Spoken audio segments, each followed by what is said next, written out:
Le Fonds pour la science, la technologie et l'innovation, en abrégé FONSTI, a initié son 5e petit déjeuner de l'innovation. La rencontre portait sur la problématique de la qualité de la fève du cacao ivoirien.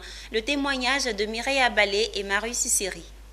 Échanger sur la problématique de la qualité de la fève du cacao ivoirien, tel est l'objectif de ce déjeuner de l'innovation organisé par le Fonds pour la science, la technologie et l'innovation, FONSTI. L'activité portait sur l'approche biotechnologique pour l'amélioration des fèves, ainsi que l'impact de la mauvaise qualité des fèves sur l'économie. Selon Co-Ambroise, planteur, la bonne fermentation du cacao est la clé pour faire évoluer le classement de la Côte d'Ivoire. Notons que le pays est classé 17e au rang mondial.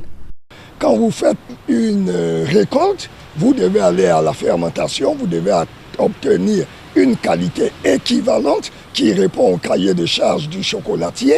Et si les résultats ne sont pas toujours les mêmes, il va sans dire que vous ne pouvez pas aller sur un marché niche, un marché où vous gagnerez beaucoup d'argent. Pour le docteur Sangaré, il s'agit d'améliorer la technique de fermentation qui existe déjà et aussi de transporter les fèves pour éviter les pertes. Et chaque année, la Côte d'Ivoire perd des dizaines de milliards de francs CFA à cause de la mauvaise qualité de la fermentation du cacao récolté dans notre pays. Donc, nous avons dit que la science a des solutions pour non seulement améliorer la qualité de la fermentation, mais également améliorer les questions de stockage, de transport du cacao dans notre pays. À ce propos, le professeur Niamke Sébastien a présenté son invention comme une solution innovante pour améliorer les solutions déjà existantes de fermentation et de séchage. Une fois que la technologie est mise au point, il y a maintenant ce qu'on appelle le transfert de compétences. Et ce transfert de compétences est relayé par les agents de la NADER, par exemple, qui sont en contact avec nos parents paysans. Et c'est ceux-là qui expliquent le processus.